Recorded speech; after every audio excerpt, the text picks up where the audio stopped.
Well, they were one of the hottest gifts over the holidays, and they are still exploding in popularity. We're talking about those home DNA testing kits. But our chief investigative reporter, Morgan Loew, found that these kits are very good at some things and much less accurate at others. Okay, don't need a drink. I haven't done that. Zola Zermanio has been thinking about getting her DNA tested for years. This one has strict instructions to not overfill, which the other one did not.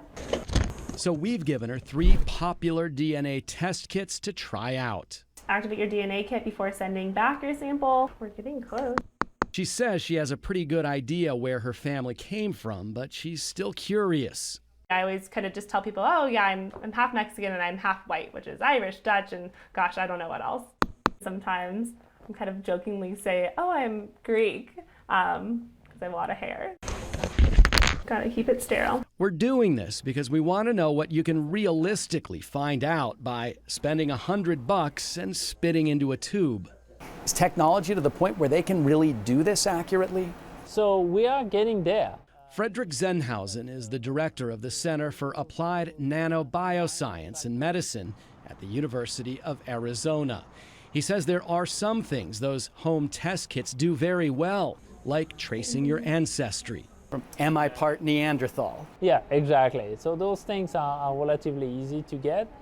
But he warns about companies that offer detailed medical evaluations using these home test kit results. The problem is there's a lot of new businesses that are emerging to try to promote to you, oh, we can do a second type of analysis with your data.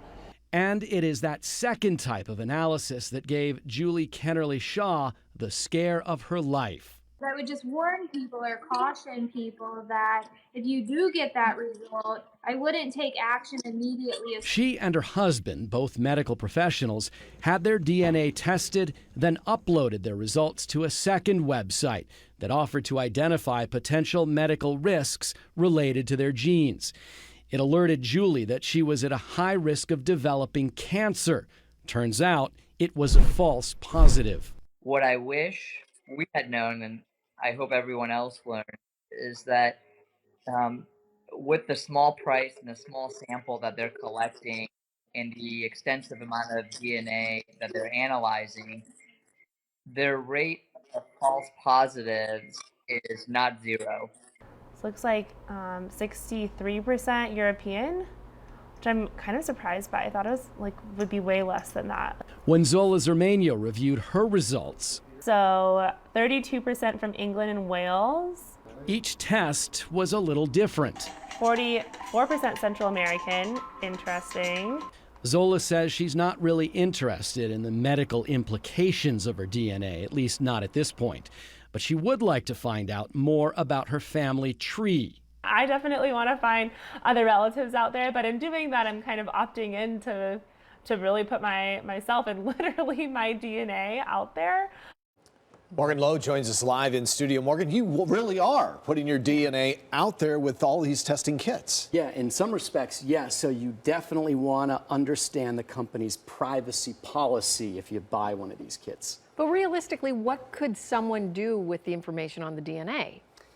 This is important. They can't do much because the amount of testing is so limited for $100 with these kits that it just doesn't come up with that much information.